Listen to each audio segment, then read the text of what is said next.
Stay out of trouble. I do. I do. Yeah. Oh, we If there's something that you're not doing when you get in New York, you need to think about it. Because we're starting to like, okay, I've been there so many times. I know. I'll just go with the flow. I know that's what we're meant to be saying.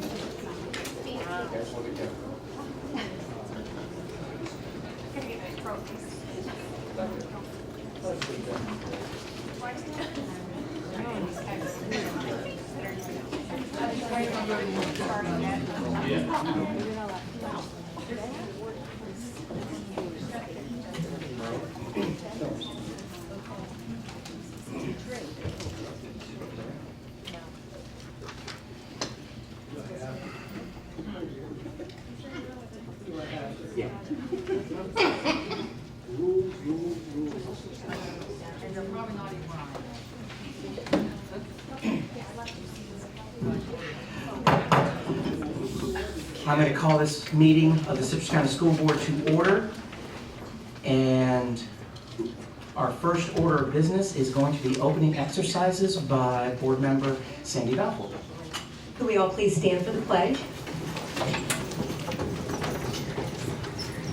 I pledge allegiance to the flag of the United States of America and to the republic for which it stands, one nation, under God, indivisible, with liberty and justice for all.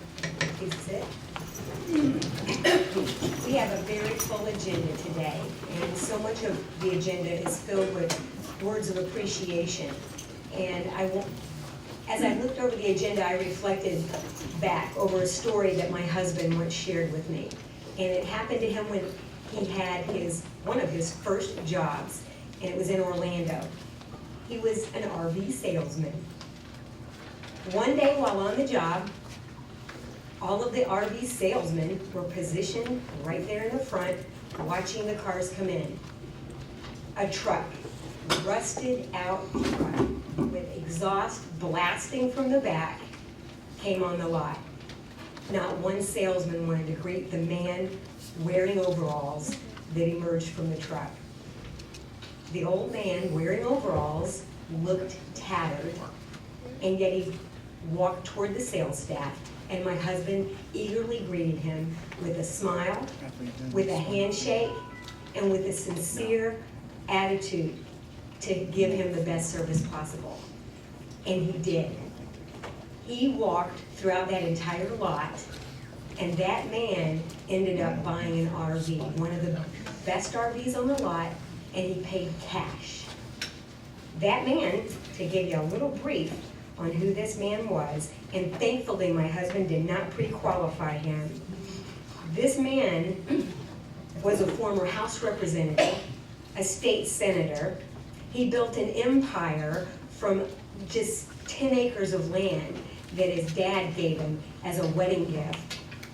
He earned the rank of 261 on the Forbes 400 list of one of the richest men in America, and he built a stadium that many of you enjoy at the University of Florida. His name was Ben Hill Griffin Jr. Thankfully, my husband saw a customer, someone that was ready to possibly purchase, and someone that he wanted to help. Thankfully, he didn't prejudge or pre-qualify. And as we move forward, after spending 7 months of my time as a school board member moving throughout the district, his story replays.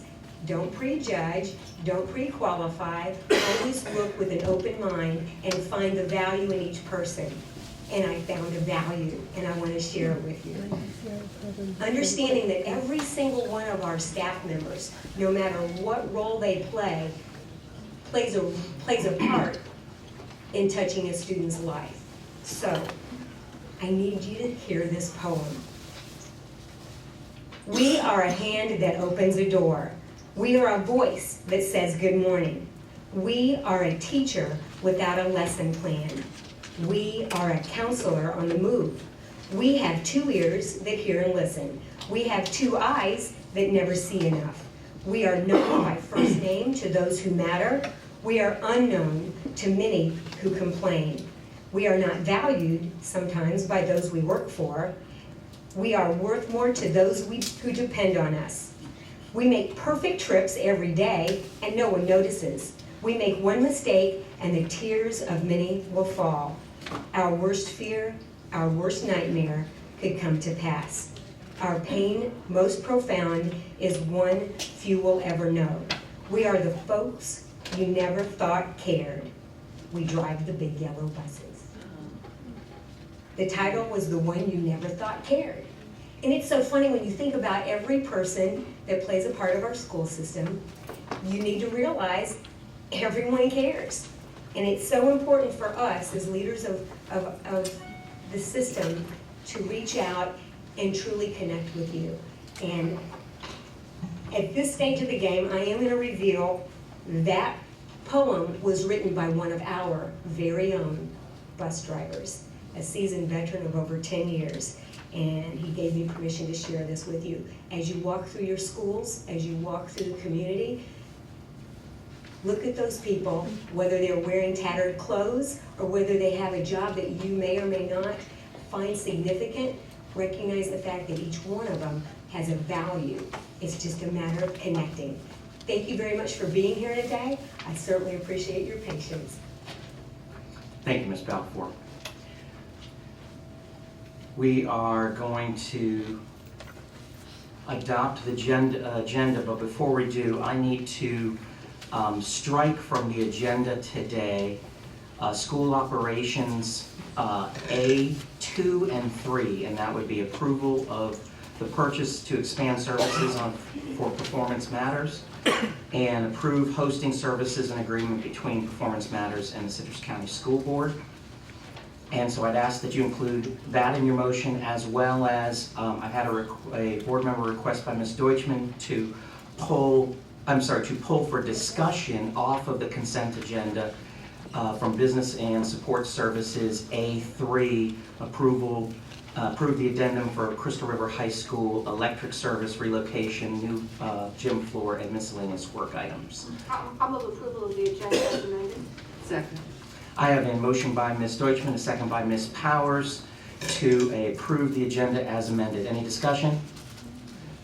All those in favor? Aye. Aye. Motion carries 5-0. Thank you, board members.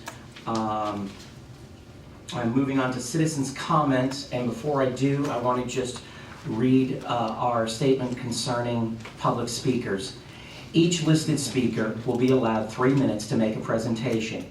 Speakers are asked to address the issue at hand and refrain from using obscenities, vulgarities, and other breaches of respect, and refrain from words or statements which from their usual construction and common acceptance are construed as insults and tend to incite violence or breach of peace.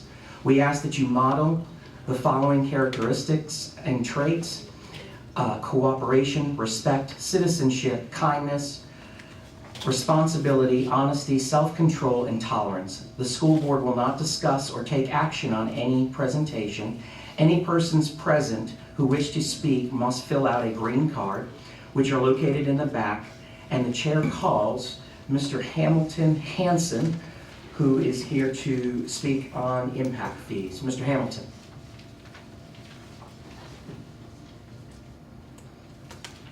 Where's the TV camera? It is right back there, Mr. Hamilton. Is this on? Yes, sir. It might be right there if it isn't. That button works better. That's it. Thank you. I was in the building earlier and I saw this fellow, Mr. Kennedy, in the adjoining rooms over here about 3:15, and I thought, well, I'll follow him around. Thank you very much for electing him chairman of the board this year. I appreciate it. I've known him for a few months, and we've had a good time together. My name is Hamilton Hanson. I am an irritant to the government of Hernando County, working hard to straighten out the education system. As you know, we have a new superintendent down there, and she's working very well with me, doing exactly what I asked her to do, and we're moving forward to straighten out the education system. To make this little chat legal, I will talk to you about, impact fees. Yes, I'm sorry, impact fees. I gave a presentation to the county commissioners this morning, at which I lambasted a number of people who want more money in taxes, more money to do things in government, whether it's a school board or the county commission. And I brought my checkbook and I offered a thought to everybody in Hernando County. Most everybody who owns a home and lives in it has a $25,000 exemption. In Hernando County, that's $219.62.79657 or some such. And so I brought my checkbook, I wrote a check and said, now everybody in the county who wants more money, more services, more, write your own check, folks. And so I say to you, you don't need impact fees. Ask your people to write that check for the first $25,000 of homestead exemption that is a tax benefit that they just don't need. Thank you very much. Thank you, Mr. Hamilton. Oh, excuse me, I have something else for you. It's called, oh, I know you don't use this book, but it's called the U.S. Constitution, and if anyone in the audience would like a copy, I have a whole box full with me today, the U.S. Constitution, for everyone who would like one. Thank you. Thank you, Mr. Hamilton. And we will move along to approve the consent agenda. I move to approve the consent agenda. Second? I have a motion by Ms. Bryant, a second by Ms. Balfour to approve the consent agenda. Any discussion? I think so. No, I think we've covered it. All those in favor? Aye. Motion carries 5-0. And if we can have recognition of donations, and I'm pretty excited about some of these I saw on the list this time. Ms. Bergeron. Yes, sir, Mr. Chairman, we do have several listed on the consent agenda for today.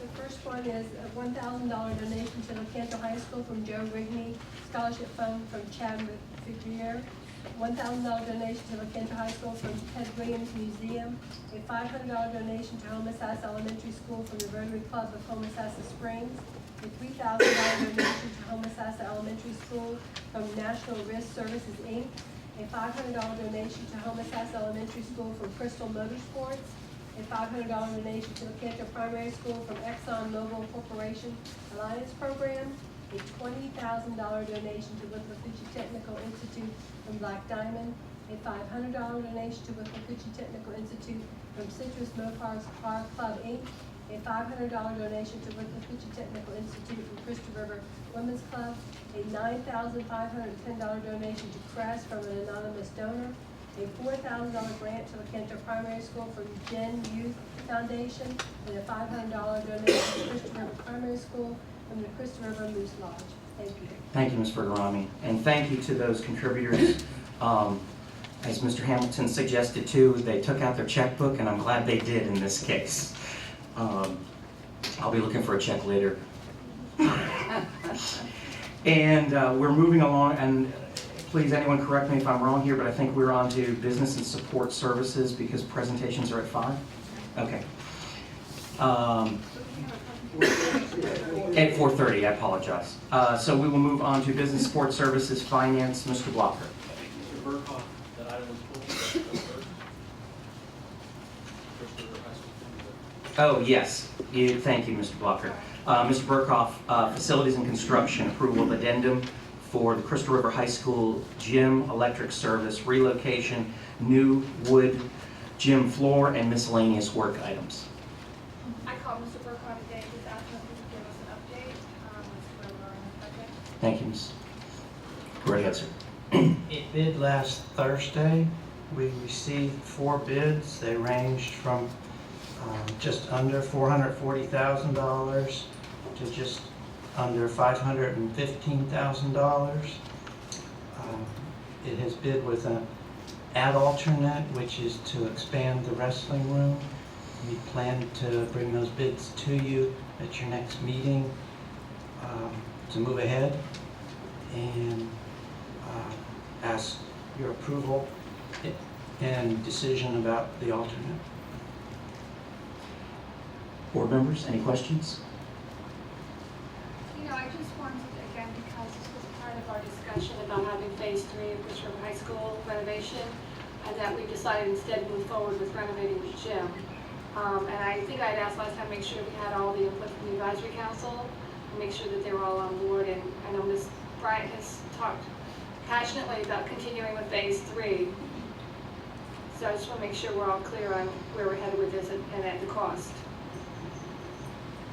I am passionate about that, but I understand when we have no money. I do understand that. And I agree. I mean, I think the one thing is we wish we had, what was our last count budgeting for that new gymnasium, Mr. Burkhoff, roughly? Or brand Just new. swagging, range it for a new one. I wanted to say between 12 and 16 million, depending on which direction we went. I believe that was to build the entire phase 3, which involved the art and music areas also. And What was the proposed budget for this gym renovation originally? When you first brought it to us, as before it went out for bid, were you envisioning would be somewhere in the middle, in the range of $500,000? We were thinking it would be in the range of 400,000. is this going to also, is there any roof repair with this particular one as well? Or, I remember at one time there was some discussion about the roof, or has that been looked at as part of this? We've gone back and forth with maintenance, and as a result of that, we're moving ahead to recoat the low roof on the side, and maintenance will continue to watch the upper roofs because they've been re-roofed in the not too distant past. Okay. So there was, I think that was part of it. There was both some rework done, but then there's also just some maintenance issues that could be addressed to rectify some of it. So that kept some cost on it as well.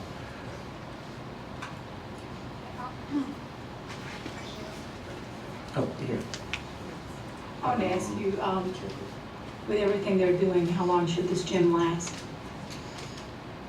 When it's totally refurbished? It should last as long as any of the other buildings. And they're, I look at the floor over there, doing wood flooring like all the other high schools. Yes. And that wood floor, because we talked in the last board meeting, that wood floor has a good lifespan ahead of it. So I felt pretty comfortable about it. I'd like you to, it'd be nice to see phase 3 completed, but Be nice to I'm see. looking forward to seeing that wood floor over there. Don't put down a wood floor and then brick the building. I know it. Getting down that road before. All right, I'm going to move approval of the addendum to the Coast River High School gym electrical service relocation new gym wood floor and miscellaneous work items. Second. I have a motion by Ms. Deutschman, a second by Ms. Powers to approve the addendum for the Crystal River High School gym electrical service relocation, new wood gym floor, and miscellaneous work items. Any more discussion? There being none, all those in favor? Aye. Aye, motion carries 5-0. Thank you, board members.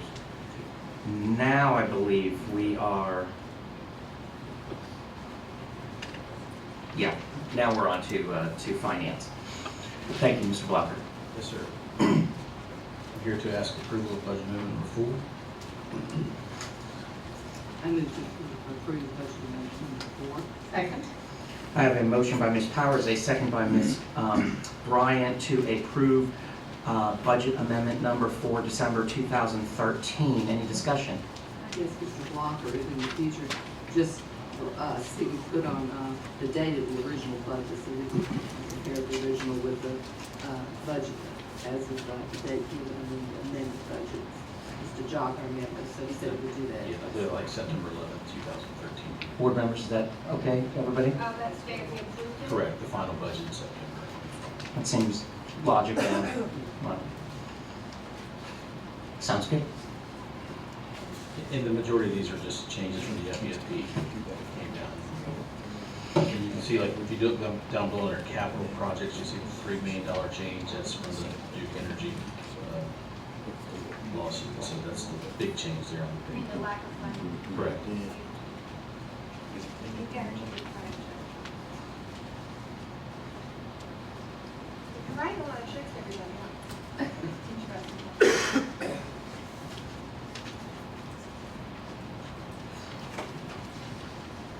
I'll just go ahead and also share at this point, because it's somewhat as pertinent, that I had an opportunity yesterday to meet with property appraiser Les Cook, and just to sit down and just kind of see where things are at. And I understand he's going to be meeting with the executive team and yourself, Mr. Blocker, later this week, Friday, and get some communications. He was very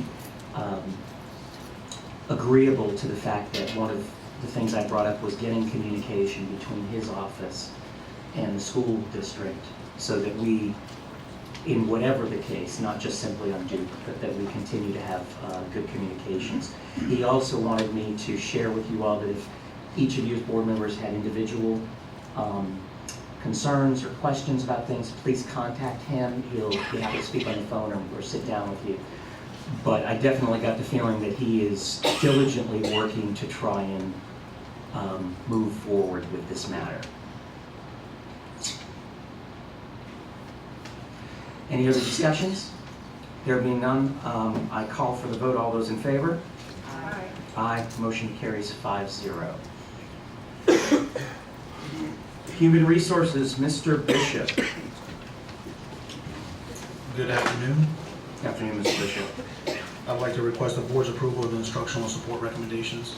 Just have a minute to review the latest copy, sir. And thank you again for seeing that we got those emailed out to us in advance. That's Yes, sir. always helpful. You're welcome.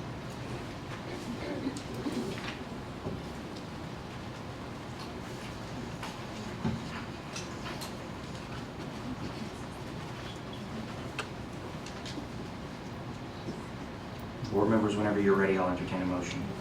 I'm going to pull up the instructional support recommendation. I'll second. I have a motion by Ms. Deutschman, a second by Ms. Balfour to approve the instruction and support recommendations. Any comments? All those in favor? Aye. Motion carries 5-0. My next agenda item is to request the request approval of the parent facilitator and guidance secretary job descriptions wording from guidance counselor to certified school counselor. This is a result of the previous board meeting where we referenced House Bill 801. And just one question before we look for a motion. This was again part of statute that we had to change the name because of how now legislatures are actually looking at this position? That is correct. As part of House Bill 801, they've asked us to change that verbiage or the name. Sorry, board members. That's okay, I move to approve the parent facilitator and guidance secretary job. Second. I have a motion by Ms. Bryant, a second by Ms. Powers to approve the parent facilitator guidance secretary job description wording change for guidance counselor to certified school counselor. Discussion? Just for clarification, the job description has not changed at all. No, ma'am. The only place it changed is where they reference the guidance counselor. They'll now be referenced as a certified school counselor. So the job description is exactly the same, so there's really, With that exception, yes, ma'am. okay. That's the same. Okay, it's change of title only. That is correct. So we'll need the expense and time of people revising all these different forms that have guidance counselor, new business cards, new nameplates. Okay, thank you. And some of that, Ms. Balfour, even on we're annually have to change those documents and forms to reflect the statute at the bottom, and I agree. It's often frustrating when they send us that bill. You get a name change with a nice bill attached to it, but any other discussion? All those in favor? Aye. Motion carries. All those opposed? Oh, sorry, all those opposed, I thought I heard you. Did you, I'm sorry. I am voting no. I know that I'm 1/5 of a vote, but goodness, that's my voice. Okay. Motion passes 4-1. With Ms. Balfour, I apologize, dissenting. Oh, no problem. The next item I have is to request the board's approval of the title change and job description changes from supervisor of purchasing to the purchasing manager. I move to approve the title change and job description changes for the supervisor of purchasing manager. Second. Okay, good to be with you. I have a motion by Ms. Powers, a second by Ms. Bryant to approve the title change and job description changes from supervisor of purchasing to purchasing manager. Discussion? Why is this getting up, sir? I know I asked Kenny to clarify that. With the departure of Ms. Briggs, supervisor of accounting and internal accounts, I slid Ms. Wilson into that position from the purchasing, supervisor of purchasing and budget. So we just took her old position, we're just downgrading it to a PT.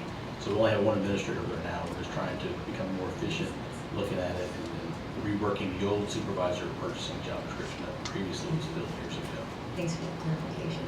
And how is this gonna save us $30,000? Annually, from a supervisor position to a PT2, that's what it would be annually. The purchasing manager is gonna be PT2. Correct.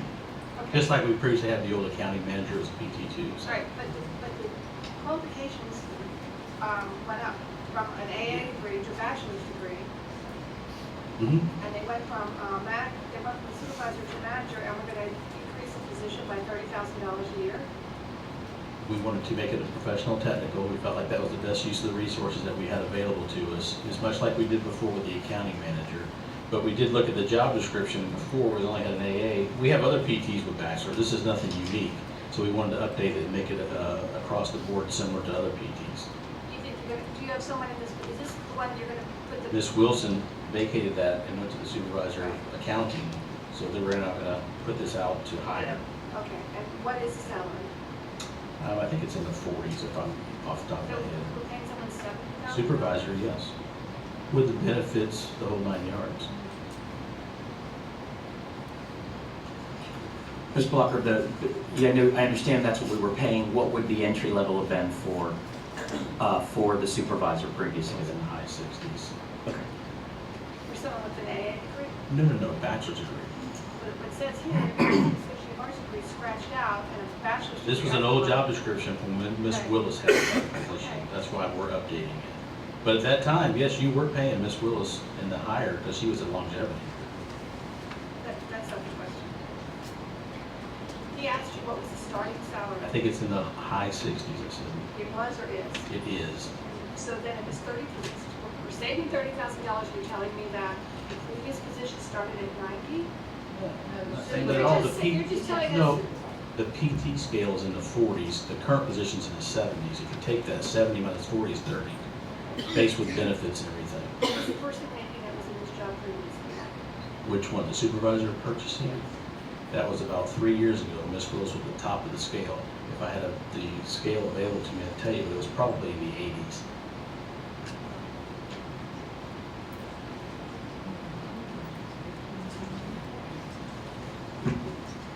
Any more discussion? All those in favor? Aye. Aye. Any opposed? Opposed? No, sorry. Motion carries 5-0. Yes, I'm sorry.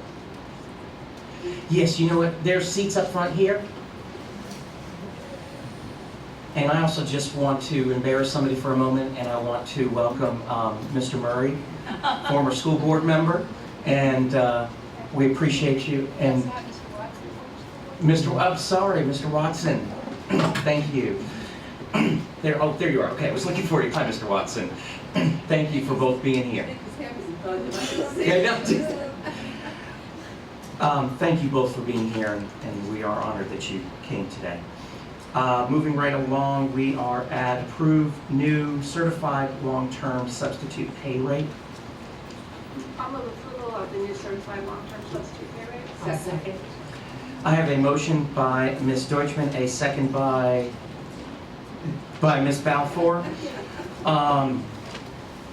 to approve the new certified long-term substitute pay rates. Discussion. There being none, all those in favor? Aye. Aye. Motion carries 5-0. Thank you. And Mr. Blocker, I'm gonna, you get 2 minutes. Do you want to do it or wait? Okay, budget update. I did pass to y'all out the governor's calculation for the 2014-15 budget that he has proposed to the legislature. And if we just quickly scan to the bottom, he's proposing about $427,000 more in funding for Citrus County Schools next year. Also, he is forecasting a downward departure in FTE student enrollment of about 324. Now, if you remember when we came to you last month, Mr. Chamberlain presented to you the FTE forecast was going to be down over 400, so there's a little slight difference there. This also, although he does not give us the school taxable value in here, it must be an increase because we did not get any sparsity in the governor's run, because it must be based on, he's increased our value of our property so high that it takes us out into the wealth adjustment when we get no sparsity. So there is certainly some areas that we need to work on through the legislative process to see how the House and the Senate do their runs. But we do need to be concerned with a downward departure in the FTE, that we would not be getting much funding next year. And then on top of that, we have a fund balance that's been declining over the last 4 years to approximately use about $12 million of the fund balance. So we do have to be cognizant of that and be prepared to start preparing the budget and working on it. Starting with the February workshop, I'll come to you with that, in that workshop, and start giving you scenarios, forecasts as to where we think we'll be and what dollar amount we think we need to be reducing.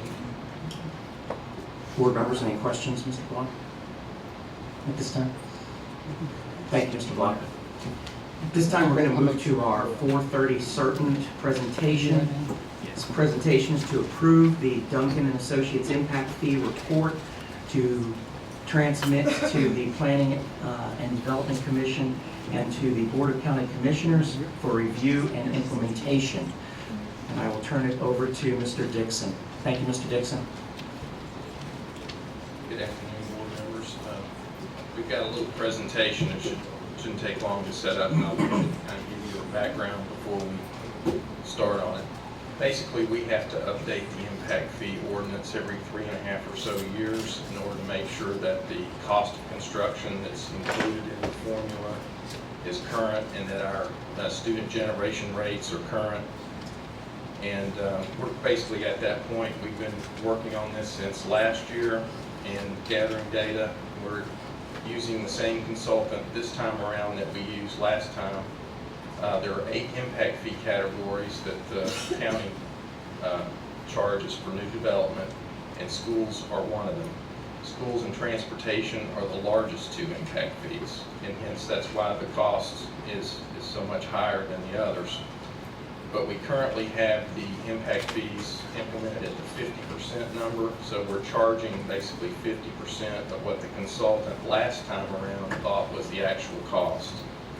And after Mr. Mullen, Clancy Mullen with Duncan and Associates gives you the report, we can come back to that and talk about it. But basically what we're asking for today is that the board just approve the report, transmit it to the Board of County Commissioners, and if we need to make adjustments to it along the way because there are errors or anything like that, which I don't think there are, we certainly can do that, but I'm just asking for your transmittal. And with that, I'll introduce Mr. Clancy Mullen. Excuse me, did anybody have anything before? No, I just wanted, we have a new board member that hasn't participated in impact fees. Maybe you could tell her a little bit about what our role is in the impact fee determination and imposition on taxpayers. I don't know if you're aware. Well, I've done some research, and Mr. Dixon has spent a few hours doing me in education. We can certainly do that for the benefit of the public. Yeah, I was just going to say, if you would just quickly for the benefit of the public.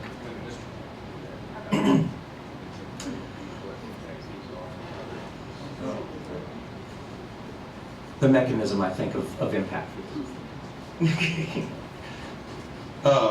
Clancy Mullen with Duncan Associates. Yeah, impact fees are a charge on new development, typically paid a building permit that's assessed to cover the capital costs to build the infrastructure needed to serve that development or subdivision.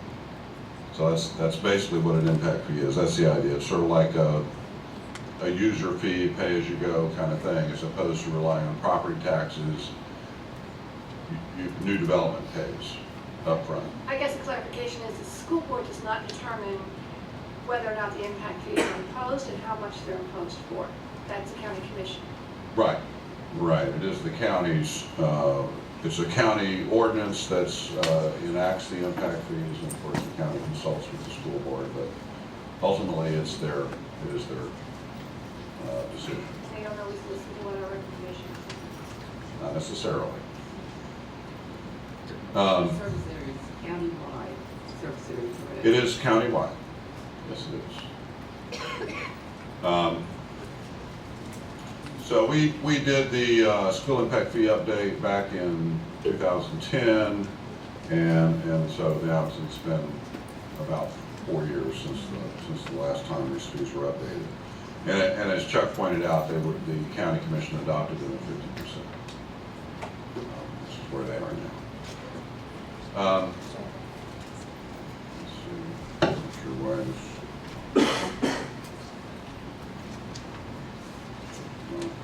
Hit the right arrow. Let's see.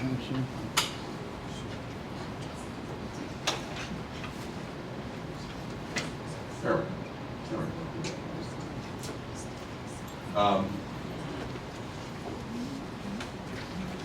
So the report basically, as Chuck pointed out, you've got to update these things every so often. Florida law requires it to be based on the most current available data.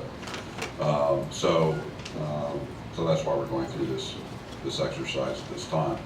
And one of the things that the report does is address sort of head-on this concern that's been expressed by some members of the community that, you know, if you've got declining enrollment, why are you going to be continue to charge impact fees? And so we basically point out three main things on this topic. One is that the decline in enrollment is temporary. The Department of Education official forecasts show enrollment increasing by about 19% over the next 25 years. They do project it's going to continue to decline for a few more years, but even with that decline, you're going to have almost 20% more students over the next 25 years. Another point to keep in mind is that some excess capacity is necessary. I mean, the fact that you've had enrollment declines, you know, you've built for the you know, growth was booming, and you built, and now you've got some excess capacity, and to a certain extent, that's a good thing. I mean, it's sort of like, you know, analogous to a road system where, you know, you don't wait until every road is completely full before you build another road. Schools take a long time to build. It takes a long time to collect the money to build them, and the school district does have near-term capacity needs.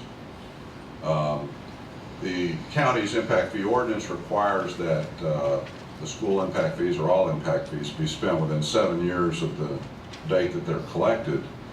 Although the county commission does have the opportunity to extend that for 3 more years. So you've got basically 7 to 10 years to spend the money. And so we did some analysis to show that even with your current fund balance and projected revenues over the next 7 years, there's enough needs, capital needs, that have been identified either in your capital plan or shortly beyond the 5-year time frame of your capital plan to spend the money. Is it spent or is it encumbered? I'm not sure exactly what the language in the ordinance is, if it's spent or encumbered. Basically, we spend the money and then we're reimbursed by the county when the funds are spent. We have to get approval for impact fee fundable projects, and then we send them the bill after we paid for it. So it takes a long time to use up impact fee funds. It's not something, you know, we used to get it approved and spend it directly and have it be reimbursed. We were paid before we actually built the project. Now we build the project and are reimbursed.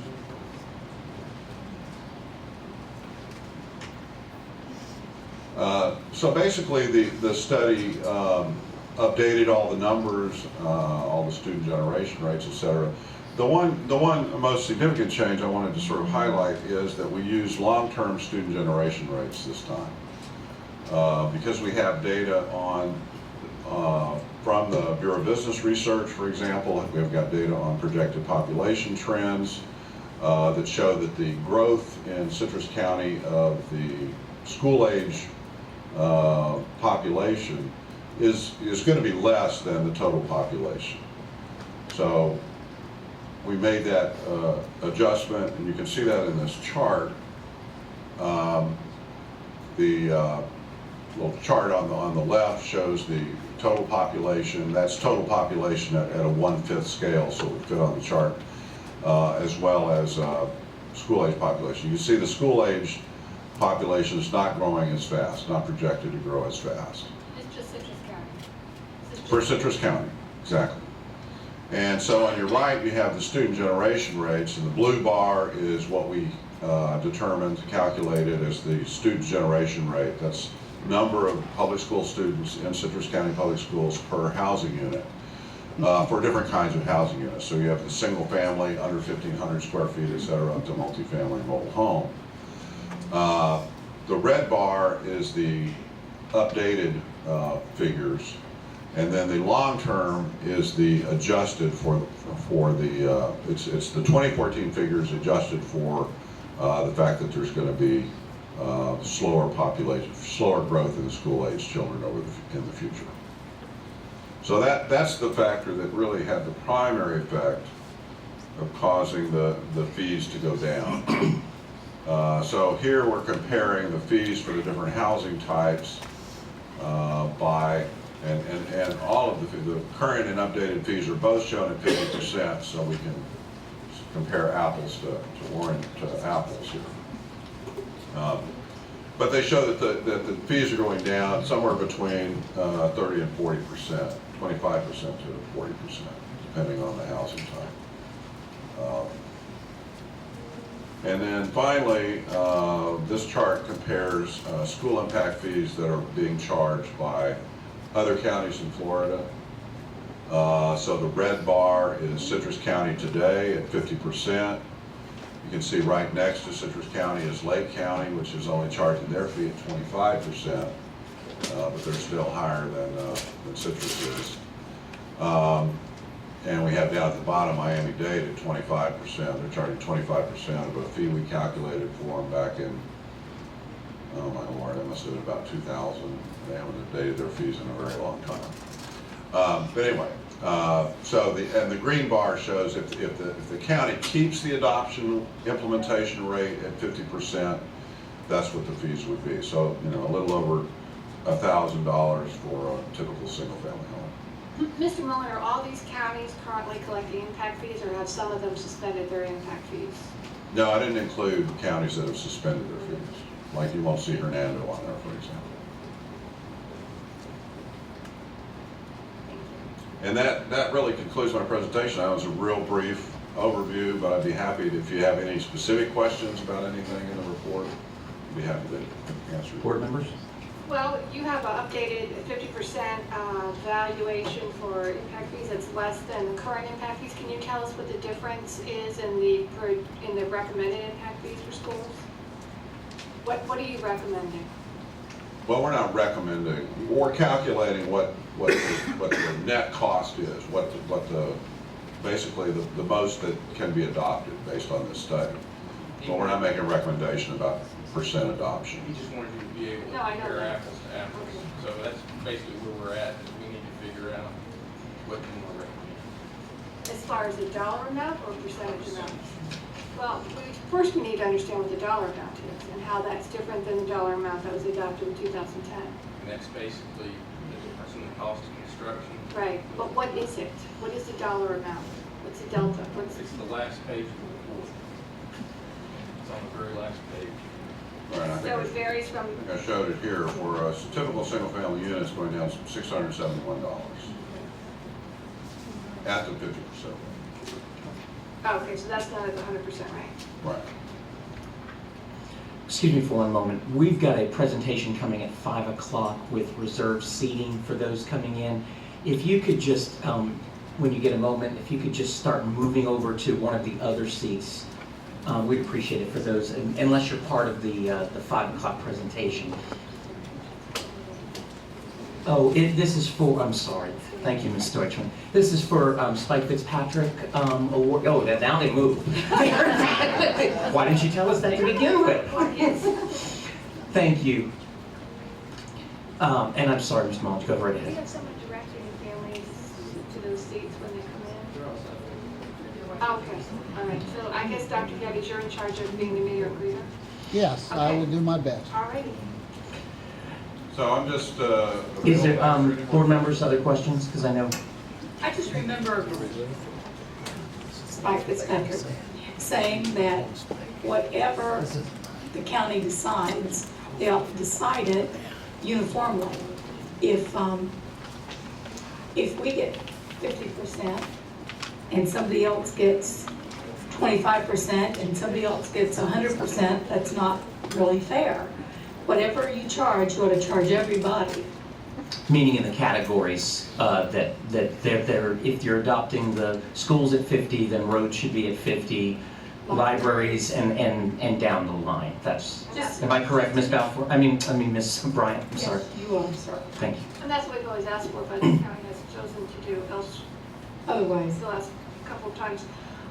Mr. Mullen, how do the decrease in the school impact fees compare with your projections for the other 6 categories? Is it 6? We have 7? No, 7 categories that the county will be looking at. Is there also a proportional decrease in the impact fees in the other additional categories, or is it not? You know, that's a very good question. I believe the fees are going down. You know, it's been a while since I looked at the entire study. I just brought the school part of it with me today.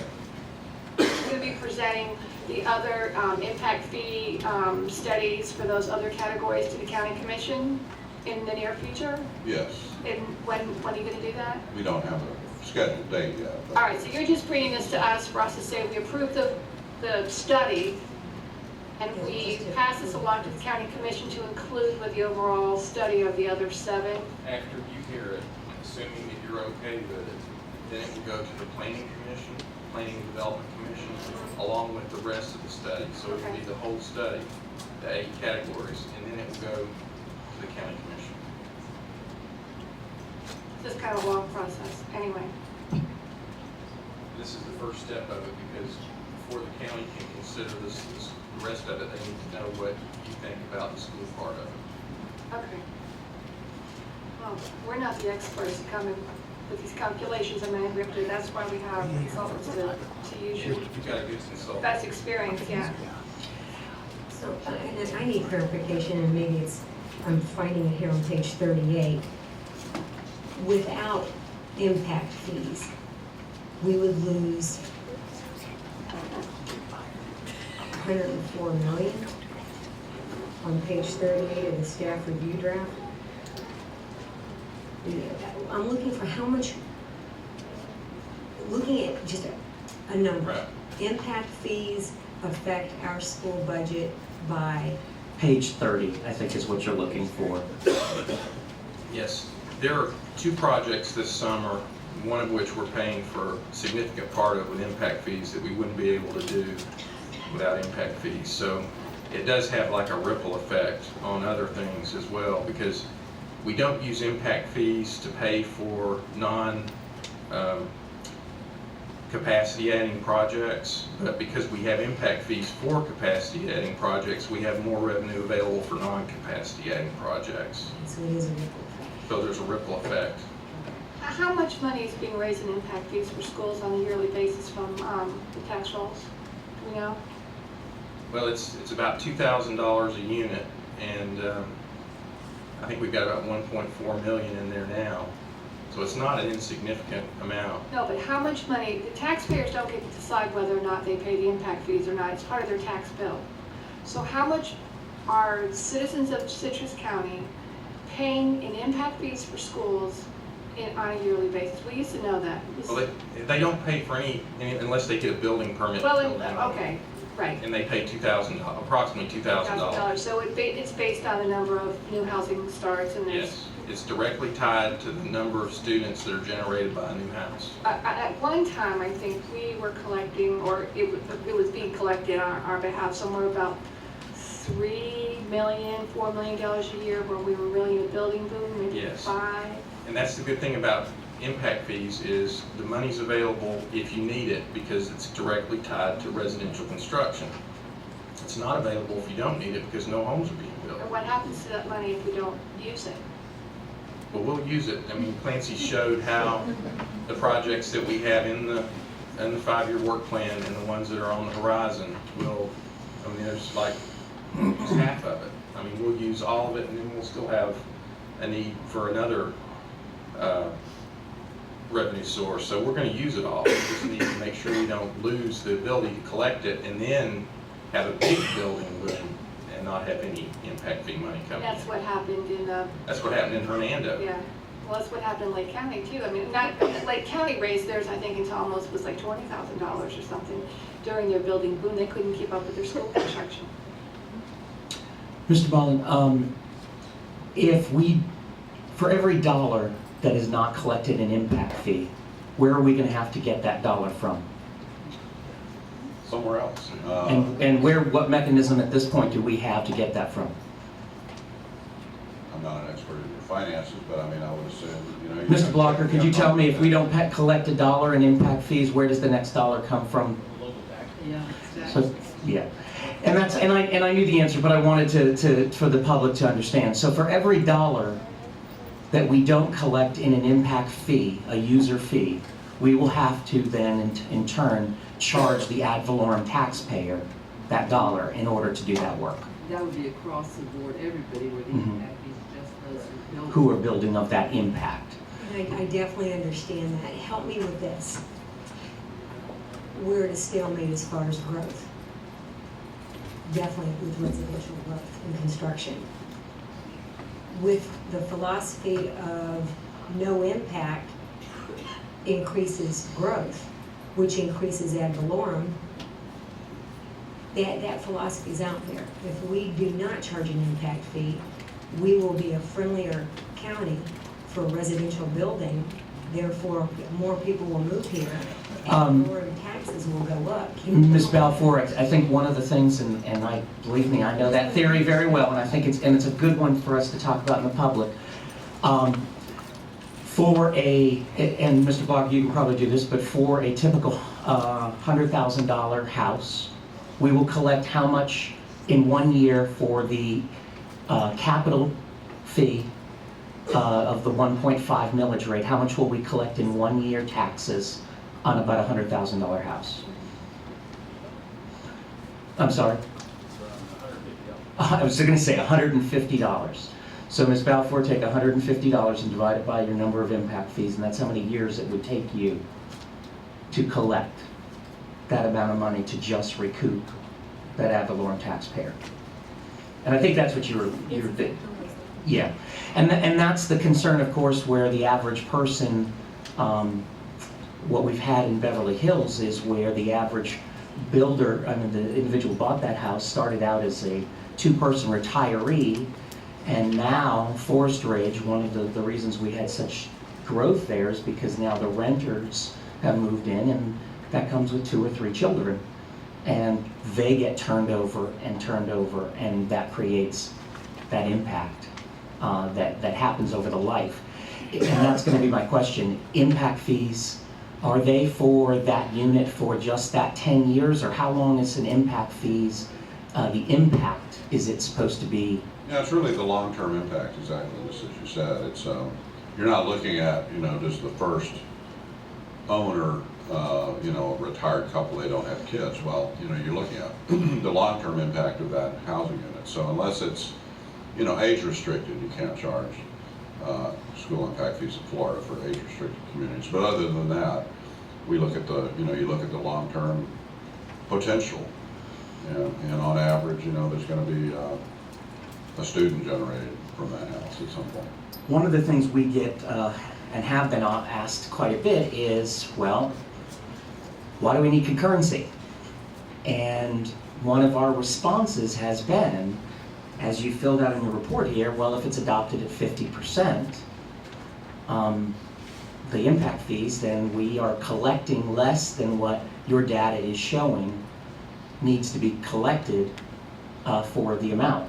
So I guess my question, and I know it's a little complex to ask you as far as this, but concurrency, Mr. Dixon, does what for us? Basically, concurrency just lets us stay in the loop with regard to what the county and the cities are doing that affects us.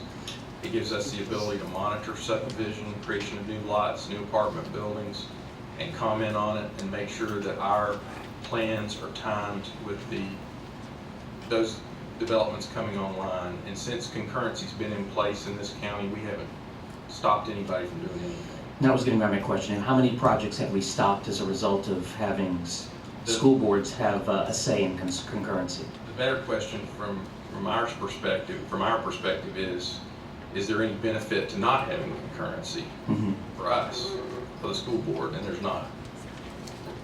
So, I mean, there are some benefits to having it, but there's no benefit to not having it. Thank you, Mr. Dixon. All right, then I'll make a motion that we approve the impact fee report to transmit to the Planning and Development Commission and the Board of County Commissioners for review and implementation. Second. I have a motion by Ms. Deutschman, a second by Ms. Powers to approve the Duncan and Associates impact fee report to transmit to the Planning Development Commission and the Board of County Commissioners for review and implementation. Any more discussion? If we don't do this, that impact fee dollar just won't come in our direction. That's the bottom line. Instead of 8 impact fee categories, we would do one. No. Well, I know that. I'm looking down the road of the process. Okay. No, we have no say in the unless we said, we don't want impact fees. County Commission votes on it, it's their decision. They took input from their board, they did not take input from our board the last time that this came before them. The reason why they're in charge of this is because it's connected to development and the issuance of building permits. So that's why. They're charged with that responsibility. I mean, you don't issue building permits for county projects, you don't have the authority to levy an impact fee, but the school board should be the one who tells the county what the projected need is and whether or not they agree with the report and what the recommendation is, and then the county has to ultimately decide to, Mr. Bradshaw, you can correct me if I'm wrong, but I believe that's the way it works is the. And Ms. Balfour, if we were not to vote on this at all, then basically the commission could still move forward, whether we gave our thing. This really allows them and us to say what our say is in whether we are asking that they approve this, or if we were to say nothing, they probably would question whether we needed it or not. I mean, we're just saying that we're approving of the study. The study's been done, and we say the study's accurate. Well, I know. It doesn't say whether or not we believe we should have 50% or 100% or 75% collection. But I think you're saying that you want to be at the same level as everyone else. Yes. You don't want anything less I've always than. said that.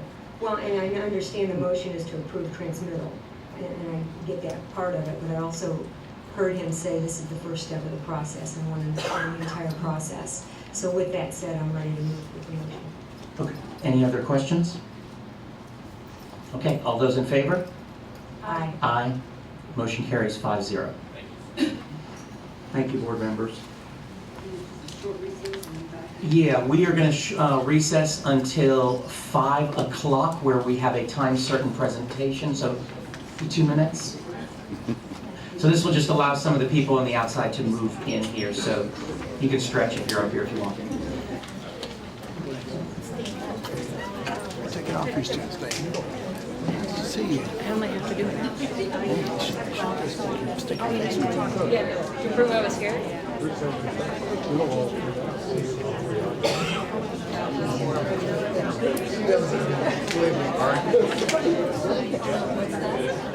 He's good about that.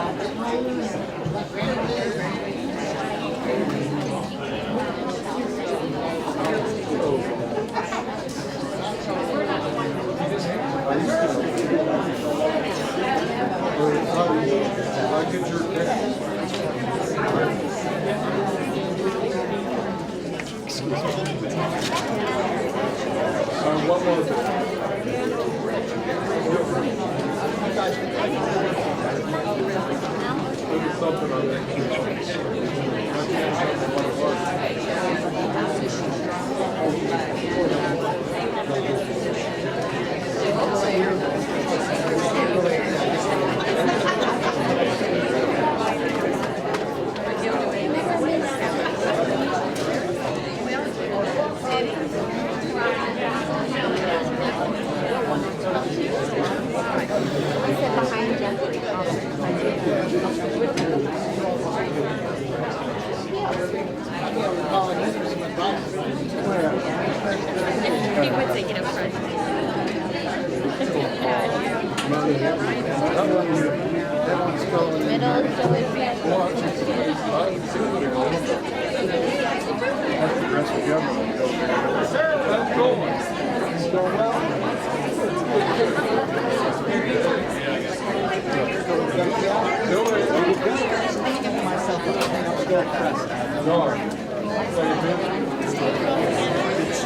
Fish, how are you?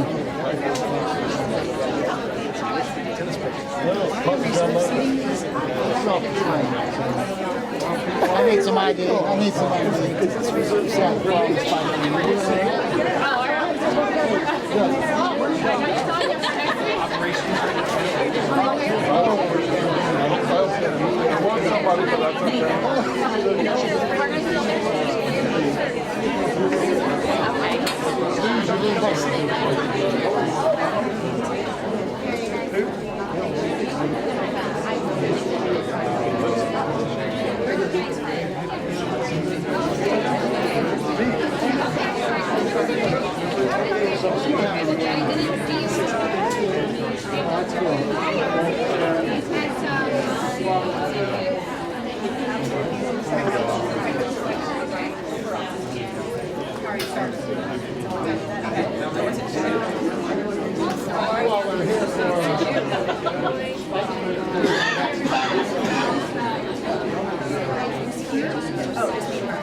You got something, I know, I'm sure.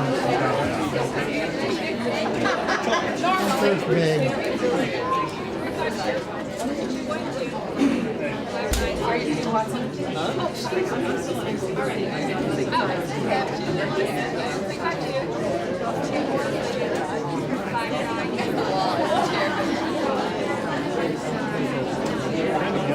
You're done?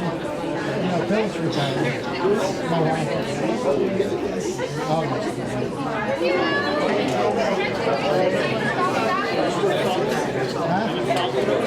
2 more years.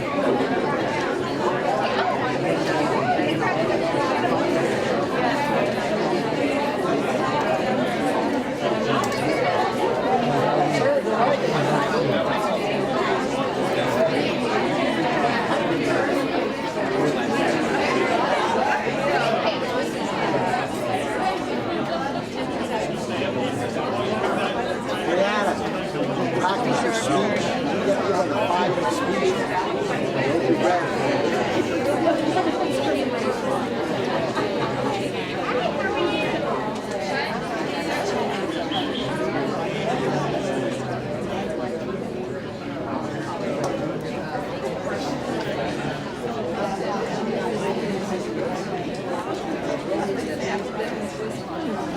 Got the email, you guys have email guys.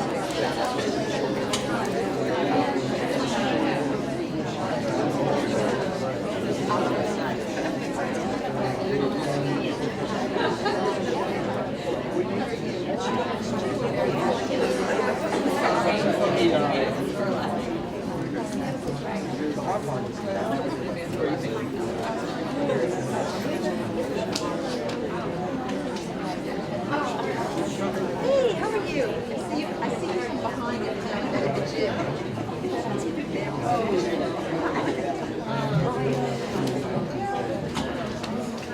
I'm going to reconvene our school board meeting, and I want to thank everyone for coming this afternoon for these presentations. They actually are the best part of our meetings for us. So with that, our first recognition is going to be for Mr. Richard Spike Fitzpatrick, Citrus County School Board Attorney from 1979 to 2006, and I'm going to turn it over to School Board Member Miss Linda Powers. Thank you very much. Mike's on? Good. This is such a great honor just to be able to be here and present the picture we're going to present and to be among the Fitzpatricks, who are an incredibly good family and a lovely family. I wrote something down. Usually I just say it off the cuff, but I'm not today. I'm going to say some particular things, so I wrote them down. Today we're gathered to honor an exceptional man, Richard Spike Fitzpatrick, who served as our school board attorney for 27 years until his passing in 2006. Spike was a gifted, dedicated, and respected attorney and an honorable man. The board and superintendent relied on and trusted his knowledge, direction, and understanding.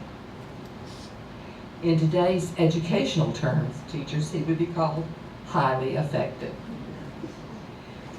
In fact, the FSBA, the Florida School Board Association, presents every year when we're down in Tampa, the Spike Fitzpatrick Award to an attorney in Florida who gives service to the community, to the school board, and to the district in the manner that Spike did.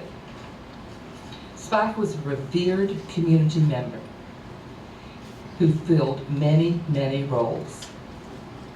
Little League coach, all of us were there, I think, and Little League sponsor, fundraiser for charities, and I have bought many a picture and many a pig because Spike said, "You," and I guess I did. I don't know if I did, but I got it. He had fundraisers for the church, for the school. He was a participant in a dozen or more community service groups. He was a a lot of people don't know this. He was a generous pro bono attorney who helped many, many people in need who couldn't afford the services. He gave it to them for free. He was a lifelong and active church member, a champion of children, and boy, that's what I remember so much about Spike, champion of children, and the next role, he was a cherished, loving husband, father, brother, and son. Who can forget Spike's broad grin at a St. Patty's Day function? His cheers at the football game. If Spike was cheering, you'd be cheering for that team. You'd be the team you didn't like. You'd get the cheering because he was cheering. He had such enthusiasm. And his Tuesday lunches with his mom, Miss Dot. He was there. He was here. He was everywhere. And we are all better human beings for having known Spike. Today we're fortunate to have Spike's beloved family with us.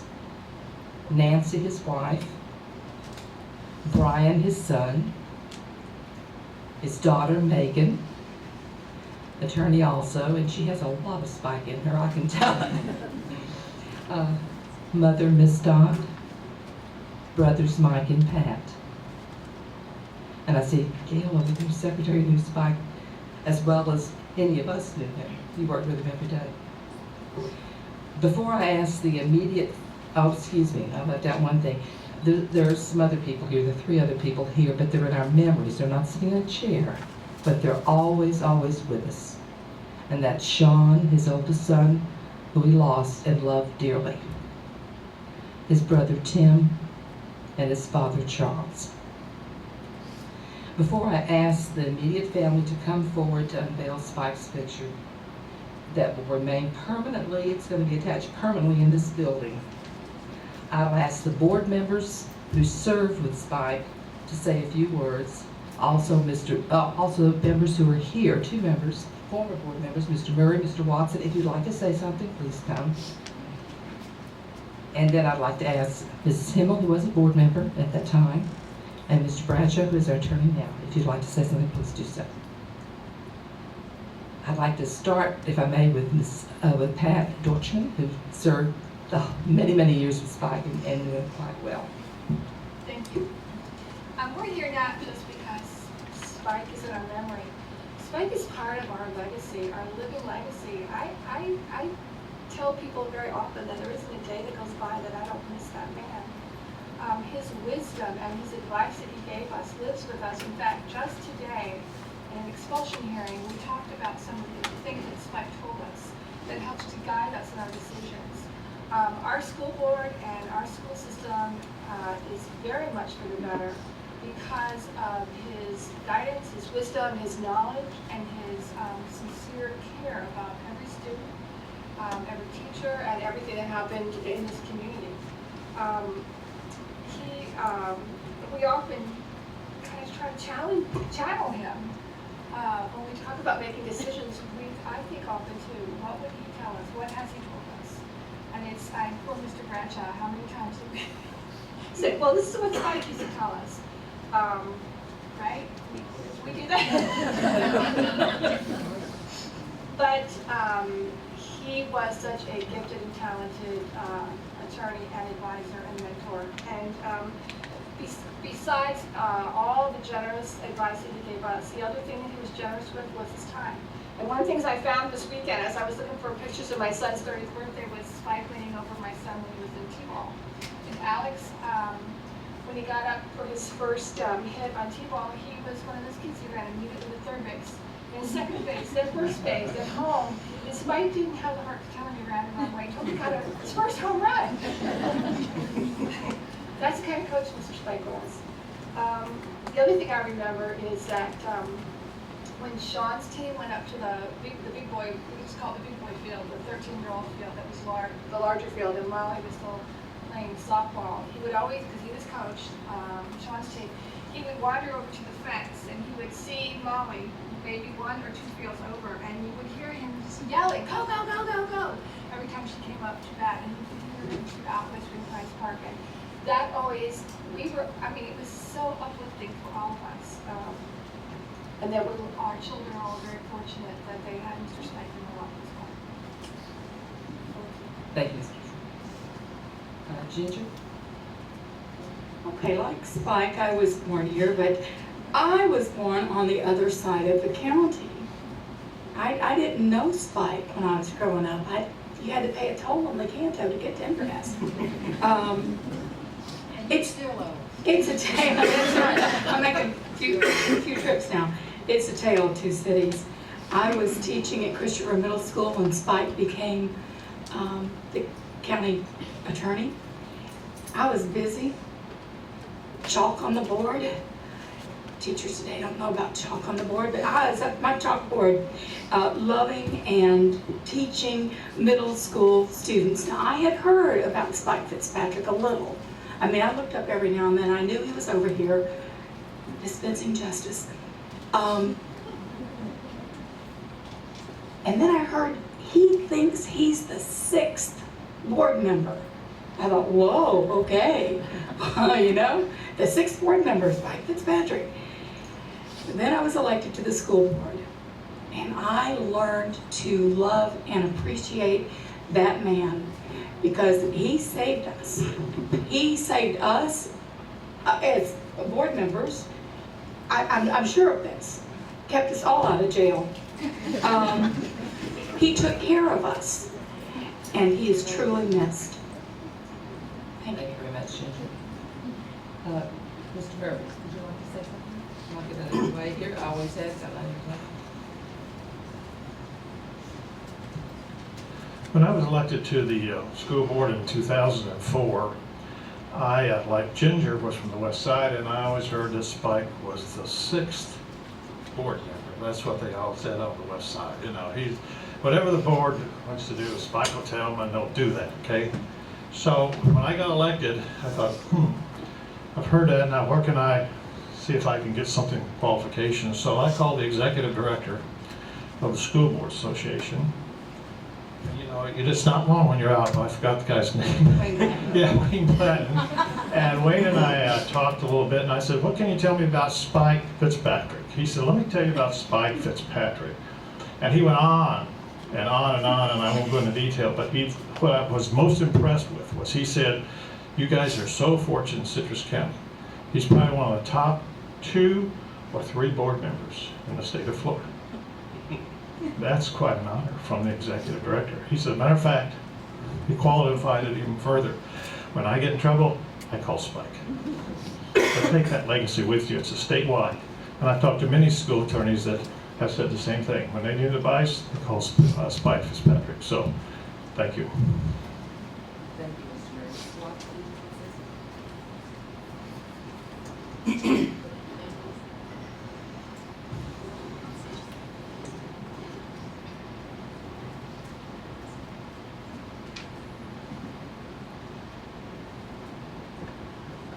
I was elected to the school board in 1984, and I may be one of the first people that ever questioned, why are we hiring this guy as our attorney?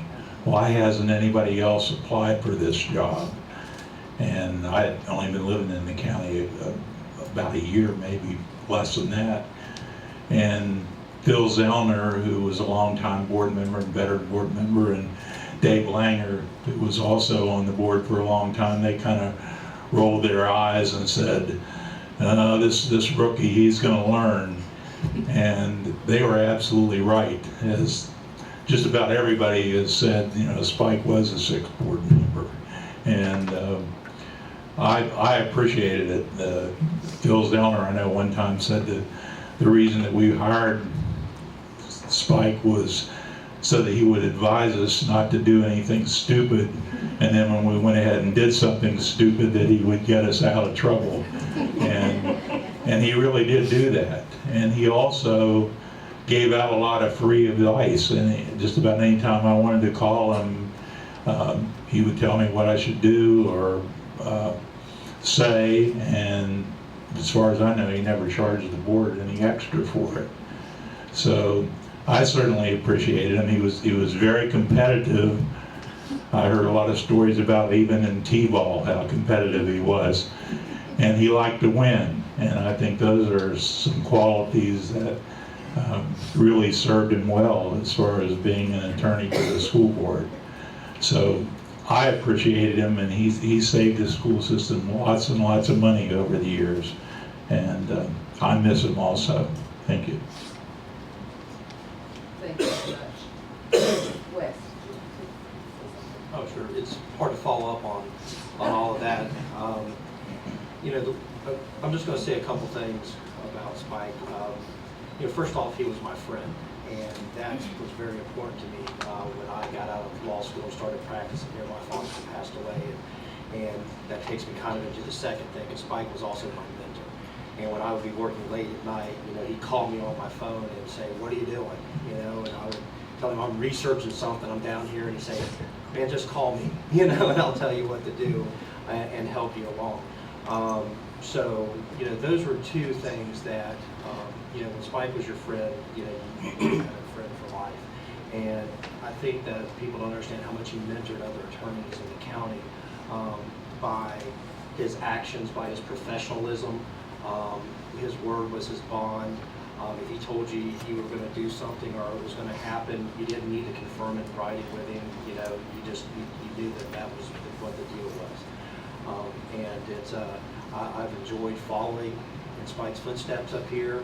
I can tell you some of the other board members have said this, and I get it. You know, that's not, you know, that's how Spike did it. You know, and you know, when I say okay, that's fine, and I go back and look, you know, he was right. So you know, that's the one thing that I can say about him. He was a great man, and I'm really proud that the board's going to do this and put this photograph up. I think today's a long time coming, and I think everybody knows that Spike was one of my best friends, and I'll try to get through this. But I think the entire community looked at Spike as a mentor, as a leader, and he just loved life. And I remember that Spike and I would, Dennis and Nancy would stay home and take care of the kids, and Spike and I remember one year, took Brian and Chris to where'd we go, Brian? Auburn, to a ball game.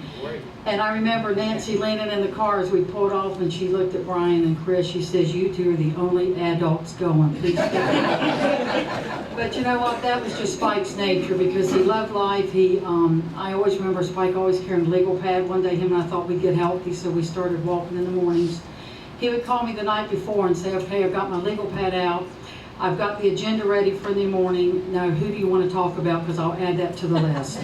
And I think we finally quit walking because we ran out of people to talk about. But, you know, Spike was a great man, and Dad always told me, he said, always listen to Spike, because he was a genius, and we all considered him that.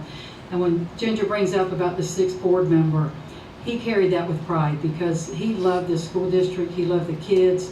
When you talk about T-ball, and Dave brings up that he was so competitive, we were coaching intermediate, and I think Mike, his brother, was coaching with him, and Spike was ranting and raving and running up and down the sideline, and he finally said, "Who made this lineup?" Because Spike obviously didn't like the lineup. And Mike said, "I did." And Spike said, well, you don't have the kids in the right order. And Spike, being the competitive man he was, he said, how did you make the lineup? Spike said, I made an alphabetical lineup. It was easy. Well, I thought Spike was going to climb over the fence, but, you know, I know we could sit here tonight and talk about many, many stories, but Spike was well respected by all of us as board members. As superintendent, I leaned on him a lot, and I know he was very well respected throughout the state. And when we lost Spike, we lost a great community member, and I can't go without saying how much he loved his family, his kids. He adored Nancy, and we truly missed him. Miss Powers, also, we have Judge Patricia Thomas here. About to introduce Thank her. you. Thank you. Tricia's in the back, Doug Dodd is here, Ms. Bogart is here, Laura Lou. Anyone else I'm missing? Oh, the child's in. Oh, okay. I'm good, okay, good. And two of the, where is it? Catherine's not here, but I'm sure maybe she's watching. And also Molly is in New York, and she's practicing law, or she's a lawyer too. Could you imagine having all the Fitzpatricks here as lawyers? I always said if I walked into a courtroom and Spike was charging me with something, I would admit to the murder of Abraham Lincoln, because I would get by easier than I would what was coming from him. Great, great person. Brian, did you come up? I think Brian's going to say a few words too.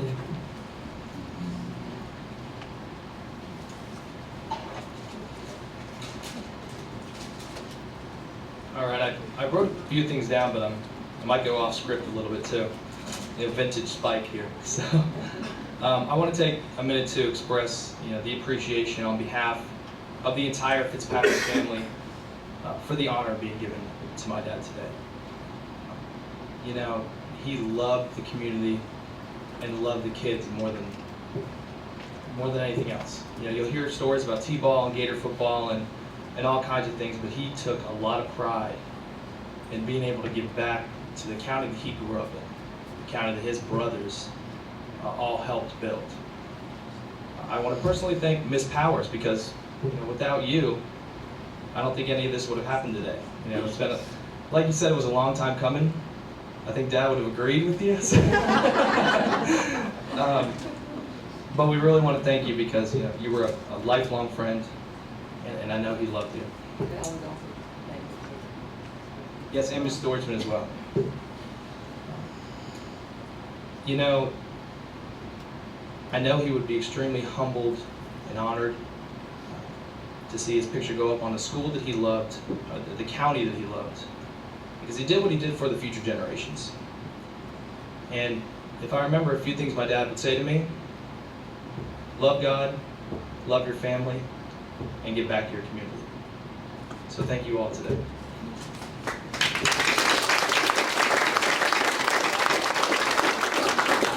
I think the theme of family is echoed over and over by all of us, because Spike always said the number one goal that he had was to make sure that everything was right for his family, that his family was secure in the years to come, that the family had what they needed to take advantage of what was offered in life. Family was always number one with him, and he told us all that. So, guys, you should be really proud of how much he loved you. I would like to ask now for the immediate family, the children, Nancy, brothers, to come up, if you would, Ms. Dot, and stand up here.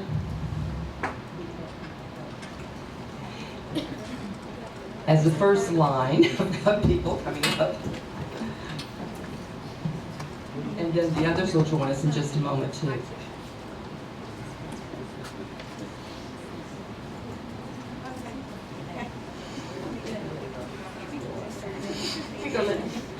I consider this a big accomplishment, because Nancy's up here and she's going to help me do this. This is the picture of Spike that's working down outside, and as soon as Nancy pulls it off, and there's two pictures of the family, then all the rest of the family will go outside and stand by the picture that we have and get some more pictures. So, Melissa, would you be honest? It's great.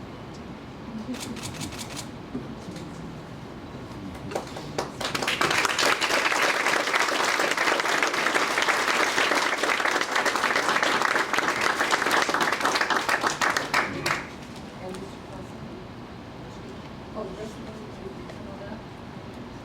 Or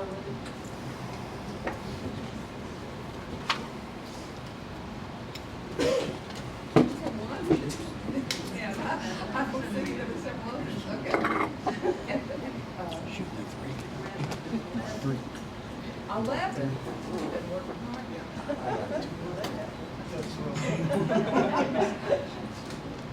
Okay, let me get out a picture and stand here.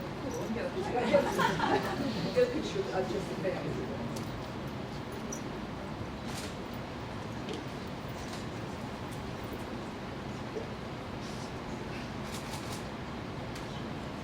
And it will go in single file out there. No, you don't have to be single file, but we'll go out there and we'll have it. Board members, we're going to take just a quick 5-minute recess as we reassemble out there for a moment with some, and then if there's anyone that also wants to take a moment and leave, that's fine too. So we stand in recess until 5:30.